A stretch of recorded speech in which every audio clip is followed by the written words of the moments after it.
तो अब तक हमने देखा कि 10th लूप में हीजुन और शिजिन दोनों सेफली बस से नीचे उतर जाते हैं और शिजिन पुलिस को फोन करके बता देती है कि बस में बॉम्ब है। पर पुलिस के पहुंचने से पहले ही बस का एक्सीडेंट हो जाता है और एक बार फिर से बस एक्सप्लोड हो जाती है। पुलिस ने सीसीटीवी कैमरास के जरिए हीजुन और शिजिन की करंट लोकेशन का पता लगा लिया था, पर शिजिन और हीजुन एक सुनसान से ब्रिज पर जाते हैं जहाँ पर वो आगे का प्लान डिस्कस करते हैं। हीजुन जल्दी से पेन पेपर निकालता है और मैप ड्रॉ करने लगता है एंड 1 by 1 अब तक की 10 लूप्स का स्टार्टिंग और एंडिंग टाइम नोट करता है, जिससे उन्हें ये पता चलता है कि हर लूप एक मिनट पीछे जा रही है। मतलब जैसे 10th लूप में ये दोनों 1:36 PM पर नींद से उठे थे और 9th लूप में 1:37 PM पर, तो मतलब इन्हें हर लूप में एक मिनट एक्स्ट्रा मिल रहा है। और एक्सीडेंट का टाइम 6th और 10th लूप में सेम है, मतलब 1:42 PM।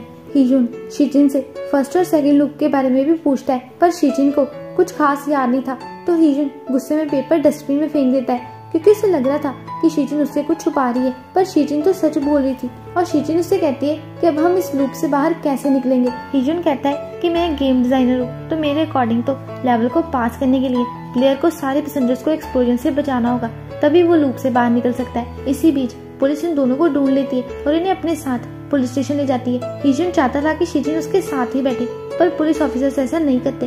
कार में कैप्टन यांग हीजुन से शिजिन के बारे में पूछते हैं, तो हीजुन उन्हें बताता है कि मैं तो पहली बार शिजिन से बस में मिला हूँ। फाइनली दोनों पुलिस स्टेशन पहुँचते हैं और दोनों को सेपरेटली इन्वेस्टिगेशन रूम्स में पूछताछ के लिए ले जाया जाता है। कैप्टन यांग और ऑफिसर फैंग चीफ 2 को बताते हैं कि इन दोनों के बिहेवियर से तो ऐसा लगता है कि जैसे ये दोनों एक दूसरे को पहले से जानते हैं और शायद लवर्स हैं। तभी एक ऑफिसर आकर इन्हें वो मैप पेपर देता है जो हीजुन ने ड्रॉ किया था पर फिर डस्टबिन में फेंक दिया था। अब कैप्टन यांग शिजिन से पूछताछ करते हैं और ऑफिसर फैंग हीजुन से पूछताछ करते हैं। कैप्टन यांग शिजिन से पूछते हैं कि बॉम्ब के बारे में पता लगने के बाद तुम बस से क्यों उतर गई, तुमने ड्राइवर को बॉम्ब के बारे में क्यों नहीं बताया, ऐसे बाकी पैसेंजर्स बच सकते थे। इस बात पर भी शिजिन उन्हें कोई जवाब नहीं देती, तो कैप्टन यांग शिजिन को मैप वाला पेपर दिखाते हैं और दूसरी तरफ ऑफिसर फैंग भी यही मैप हीजुन को दिखाकर उससे बहुत सारे सवाल पूछते हैं। तो हीजुन फाइनली उन्हें लूप के बारे में बता देता है, पर ऑफिसर फैंग उसकी बातों पर विश्वास नहीं करते क्योंकि कोई भी ऐसी बातों पर विश्वास नहीं करेगा।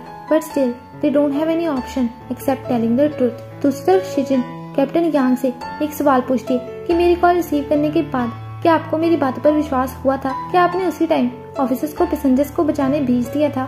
कैप्टन यांग कहते हैं कि हाँ, हमने तुम्हारी कॉल रिसीव करने के बाद उसी टाइम ऑफिसर्स को लोकेशन पर भेज दिया था, पर हमारे पास बहुत ही कम टाइम था। बातों बातों में कैप्टन यांग को एहसास होता है कि शिजिन को उनका सरनेम कैसे पता, क्योंकि अभी तक सिर्फ ऑफिसर फैंग ने उन्हें अपना पुलिस ID कार्ड दिखाया और कैप्टन यांग ने तो अभी तक खुद को इंट्रोड्यूस भी नहीं किया। तो शिजिन कहती है कि आपने खुद मुझे अपना नाम बताया था जब हम हॉस्पिटल में थे और सच्ची ऐसा ही हुआ था। आपने मेरे लिए पानी वाली बोतल का कैप भी खोला था और आपका राइट हैंड वीक है तो आपने कैप लेफ्ट हैंड से ओपन किया था। ये सुनकर कैप्टन यांग शॉक हो जाते हैं क्योंकि ये सच है कि उनका राइट हैंड वीक है। कैप्टन यांग कहते हैं कि कौन सा हॉस्पिटल, मुझे तो ऐसा कुछ भी याद नहीं है। और अब शिजिन कैप्टन यांग को लूप के बारे में सब कुछ स्टार्टिंग से बताती है और ये भी बताती है कि उसे first, second and 9th loop में एक रिंगटोन सुनाई दी थी, जिसके बाद बस अपने आप एक्सप्लोड हो गई। कैप्टन यांग शिजिन से रिंगटोन के बारे में पूछते हैं। शिजिन उन्हें बताती है कि वो रिंगटोन कोई ओल्ड फैशन रिंगटोन थी। देन पुलिस ऑफिसर्स दोनों का ड्रग टेस्ट करवाते हैं। बाद में सारे ऑफिसर्स एक साथ बैठकर डिस्कशन करते हैं। ऑफिसर फैंग बहुत ही फ्रस्ट्रेट थे, पर कैप्टन यांग का कहना था कि अगर शिजिन और हीजुन झूठ बोल भी रहे हैं तो इसके पीछे उनका क्या मोटिव हो सकता है, क्योंकि अगर एक्सप्लोजन में इन दोनों का हाथ होता तो वो पुलिस को कभी कॉल नहीं करते। ऑफिसर येजी कैप्टन यांग को बताती है कि हमने हीजुन और शिजिन के कलीग्स और क्लासमेट से भी पूछताछ की है और दोनों सिंगल है और इंसिडेंट से पहले इन दोनों का एक दूसरे से कोई कांटेक्ट नहीं था। तो अब कैप्टन यांग हीजुन से बात करेंगे और ऑफिसर फैंग शिजिन से। कैप्टन यांग फिर से हीजुन से सेम सवाल पूछते हैं और हीजुन तो पूरा फ्रस्ट्रेट हो चुका था, पर फिर ऑफिसर्स इनसे सच बुलवाने के लिए इन दोनों को एक दूसरे के खिलाफ करने की कोशिश करते हैं, ये कहकर कि हीजुन ने कहा है कि ये सारा प्लान शिजिन का था, उसने ही जबरदस्ती हीजुन को अपने साथ बस से उतार लिया था और ये मैप भी उसने शिजिन के कहने पर ही बनाया था। शिजिन कहती है कि वो ऐसा नहीं कर सकता, उसने खुद टाइम लूप को एक्सपीरियंस किया है। डॉक्टर आकर चीफ 2 को हीजुन और शिजिन की मेडिकल रिपोर्ट सिखाती है, जिसके अकॉर्डिंग दोनों एकदम फाइन है। देन चीफ 2 को किसी की कॉल आती है तो वो ऑफिसर फैंग और कैप्टन यांग को इंटरोगेशन रोकने को बोल देती है और ऑफिसर फैंग रूम से बाहर चले जाते हैं। फिर चीफ 2 कैप्टन यांग और ऑफिसर फैंग को बताती है कि इन्वेस्टिगेशन टीम को इंसिडेंट वाली साइट पर बॉम्ब के रेजिड्यूज मिले हैं, मतलब बस में सच्ची में एक बॉम्ब था और हीजुन को मैनिपुलेट करना आसान है, तो हम सबसे पहले उसी से बात करेंगे। चीफ 2 हीजुन के पास आकर उसे बताती है कि बस में सच्ची में एक बॉम्ब था और अब तुम हमारे की सस्पेक्ट हो, तो हम तुम्हें अरेस्ट करते हैं। शिजिन इंटेरोगेशन रूम में बैठी बैठी सो गई थी और फिर वो वापस से नेक्स्ट लूप में पहुंच जाती है, मतलब द 11th लूप। इसी बीच हमें ऑफिसर फेंग और कैप्टन यांग के मास्टर एंड स्टूडेंट वाले रिलेशन की एक झलक दिखाई जाती है। जब पहली बार ऑफिसर फेंग कैप्टन यांग के साथ मिशन पर गए थे, कैप्टन यांग ने ऑफिसर फेंग को एक नॉर्मल सिटीजन की तरह बिहेव करने को बोला था, पर ऑफिसर फेंग फिर भी क्रिमिनल को घूरी जा रहे थे और उस क्रिमिनल को पता चल जाता है कि ये पुलिस है,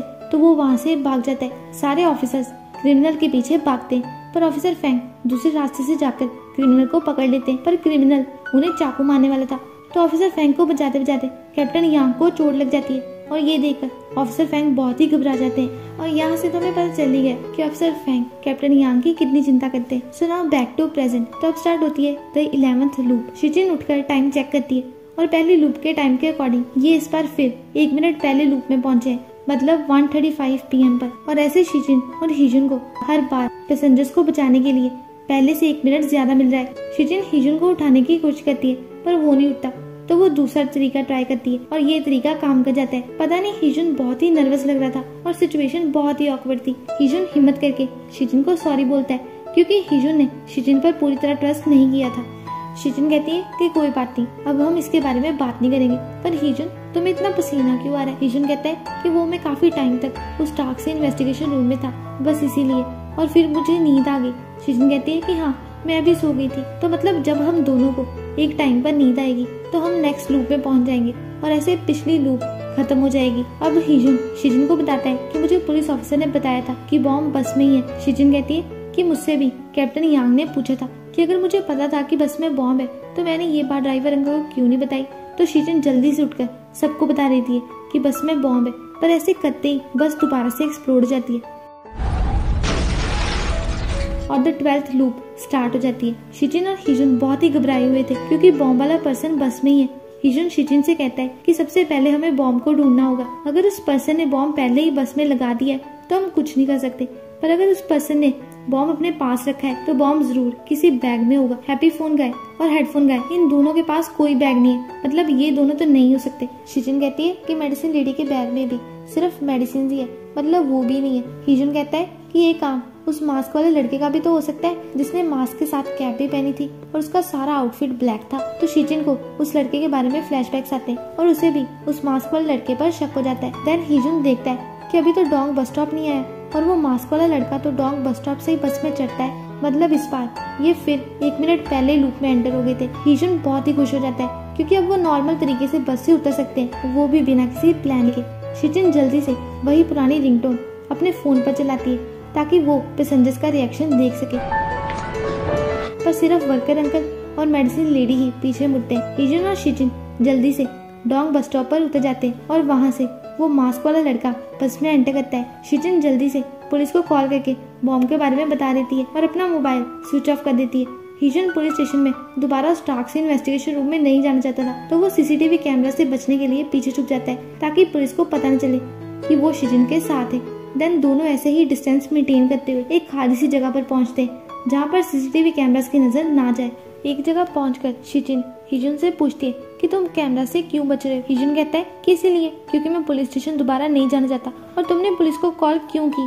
अगर तुम पुलिस को कॉल नहीं करती तो वो हम पर शक भी नहीं करते, और इस बार तो हमारे पास और ज्यादा टाइम था सारी सिचुएशन को समझने के लिए। और अगर ये हमारी लास्ट लूप हुई तो शिजिन कहती है कि अगर ये हमारी लास्ट लूप है तो बस में बैठे पैसेंजर्स को बचाने के लिए भी तो ये हमारा लास्ट चांस ही हुआ, और इसीलिए मैंने पुलिस को कॉल की। और इस बार तो पुलिस के पास भी ज्यादा टाइम है और मैंने हॉस्पिटल में लोगों की हालत देखी है। हीजुन कहता है कि तुम तो बिल्कुल ठीक थी ना, पर मैं तो ER में था, मुझे पता है कि वो फीलिंग कैसी थी। इसीलिए हमें दिल से सोचने की बजाय दिमाग से काम लेना होगा कि हम पैसेंजर्स को कैसे बचाएं। और अगर उन लोगों की किस्मत में मौत लिखी है तो हमें उनकी मौत का गिल्ट नहीं लेना चाहिए। देन हीजुन एक ब्रिज पर आकर खड़ा हो जाता है और शिजिन भी वहीं आ जाती है, पर वो हीजुन से बात नहीं करती। तो हीजुन उससे अपने हर्टफुल वर्ड्स के लिए सॉरी बोलता है। हीजुन बस ये चाहता था कि वो और शिजिन पुलिस स्टेशन जाने की बजाय खुद से इन्वेस्टिगेशन करे। शिजिन कहती है कि कोई बात नहीं, तुम्हें पुलिस स्टेशन जाने की कोई जरूरत नहीं है, मुझे पुलिस पर पूरा विश्वास है, वो बस को एक्सप्लोड होने से जरूर बचा लेंगे। देन दोनों ब्रिज पर ही खड़े रहकर कुछ टाइम वेट करते हैं पुलिस ने ब्रिज को पूरी तरह ब्लॉक कर दिया था और ऑफिसर फेंग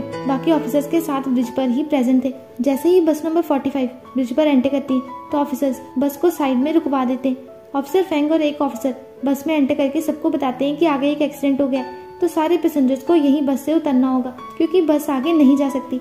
तभी ऑफिसर फेंग का ध्यान ओल्ड मैन पर पड़ता है जो अपना सैक जोर से पकड़ लेते हैं। जैसे ही ओल्ड मैन अपना सैक उठाकर जाने वाले थे, ऑफिसर्स उन्हें पकड़ लेते हैं और इस धक्का मुक्की में बॉम्ब ब्लास्ट हो जाता है। ब्लास्ट देखकर कैप्टन यांग घबरा जाते हैं क्योंकि ऑफिसर फेंग कोई रिप्लाई नहीं देते। शिजिन हीजुन को जाने को बोलती है क्योंकि अब वो खुद अकेली पुलिस स्टेशन जाकर पुलिस को सब बता देगी, पर इसमें वो हीजुन का नाम नहीं लेगी और ये सब तो उसकी वजह से शुरू हुआ था ना, तो वो ही इसके कॉन्सिक्वेंसेस को फेस करेगी। देन शिजिन को पुलिस की कॉल आती है और शिजिन पुलिस स्टेशन जाने को रेडी हो जाती है। हीजुन कहता है कि ठीक है, मैं तुम्हारी जितना अच्छा नहीं हूँ तो क्या मैं बुरा बन गया। जाने से पहले हीजुन शिजिन से उसका नंबर ले लेता है और शिजिन ने बहुत ही गुस्से में अपना नंबर बोला। देन शिजिन पुलिस के साथ पुलिस स्टेशन चली जाती है और हीजुन उसे छुपकर देख रहा था। फ्रस्ट्रेशन में हीजुन नदी में पत्थर फेंक रहा था और तभी उसे अपने फ्रेंड पेंग की कॉल आती है जो उसे मीटिंग में आने को बोल रहा था। हीजुन अपना बैग लेकर जल्दी से वहाँ से निकलता है। ब्लास्ट देखकर हीजुन को भी बहुत ही बुरा लग रहा था, पर फिर वो वहाँ से चला जाता है। पुलिस स्टेशन में चीफ 2 डोंग बस स्टॉप का सीसीटीवी कैमरा चेक कर रही थी तो उनका ध्यान हीजुन पर पड़ता है क्योंकि वो भी डोंग बस स्टॉप पर ही शिजिन के साथ बस से उतरा था। तो अब पुलिस हीजुन की इन्फो निकालते हैं। हीजुन मीटिंग के लिए पहुँच तो जाता है पर अपने फ्रेंड पेंग के सामने नहीं जाता, तो पेंग गुस्सा होकर वहाँ से चला जाता है। दरअसल हीजुन के दिमाग में अभी भी शिजिन की कहीं बातें ही चल रही थी। देन हीजुन अपने फेवरेट रेस्टोरेंट द बॉयलर में जाता है जहाँ पर लोग भी ज्यादा नहीं होते और वाईफाई की स्पीड भी ज्यादा होती है। हीजुन ऑनलाइन बस एक्सप्लोजन की न्यूज वगैरह चेक करता है जिसमें उसे ऑफिसर फेंग की डेथ का भी पता चलता है। चीफ 2 कैप्टन यांग को शिजिन की स्टेटमेंट के बारे में बताती है जिसमें शिजिन ने लूप के बारे में बताया था, लेकिन शिजिन कैप्टन यांग और ऑफिसर फेंग के बारे में भी पूछ रही थी। चीफ 2 को समझ नहीं आ रहा था कि उनकी टीम तो अभी न्यू बनी है तो शिजिन को उनके बारे में कैसे पता। इसके बाद कैप्टन यांग शिजिन से बात करने जाते हैं और उससे पूछते हैं कि तुम्हें हमारे बारे में कैसे पता। शिजिन कहती है कि पिछली लूप में आप दोनों इस केस के इंचार्ज थे और इस बार मैंने आपको नहीं देखा तो मुझे लगा कि आप दोनों को कुछ हो तो नहीं गया। तो कैप्टन यांग शिजिन को ऑफिसर फेंग की डेथ के बारे में बताते हैं। शिजिन कहती है कि ये मेरी गलती है, मैंने ही पुलिस को कॉल की थी। कैप्टन यांग उसे समझाते हैं कि शिजिन इसमें तुम्हारी कोई गलती नहीं है, मुसीबत के टाइम पुलिस को कॉल करना ही हर सिटीजन की रिस्पॉन्सिबिलिटी है और हमें कॉल करने के बाद तुमने अपना मोबाइल स्विच ऑफ क्यों कर लिया था। शिजिन कहती है कि मैं चाहती थी कि आप अपना काम जल्दी से शुरू करें और मुझसे सवाल पूछकर अपना टाइम खराब न करें। कैप्टन यांग उसे पूछते हैं कि फोन स्विच ऑफ करने के बाद तुम किससे बात करी थी। देन ऑफिसर येजी शिजिन को डोंग बस स्टॉप की फुटेज दिखाती है पर फिर भी शिजिन हीजुन का नाम नहीं देती। तभी उसे हीजुन की कॉल आती है और कैप्टन यांग फोन स्पीकर पर लगा देते हैं। हीजुन का नाम सुनते ही शिजिन कहती है कि हम दोनों का ब्रेकअप हो चुका है तो अब तुम मुझे कॉल क्यों कर रहे हो, और शिजिन कॉल कट करने वाली होती है पर कैप्टन यांग उसे ऐसा करने नहीं देते। हीजुन कहता है कि शिजिन तुम सो जाओ, एक बार हम सो गए तो सब कुछ ठीक हो जाएगा और आज के लिए बस इतना ही। और वीडियो अच्छी लगी तो वीडियो को लाइक कर देना और चाहो तो कमेंट भी कर देना। तो चलिए अब मिलते हैं अगली वीडियो में। सब बाय बाय और सब्सक्राइब करना मत भूलना। Out of your mouth, you wish you were someone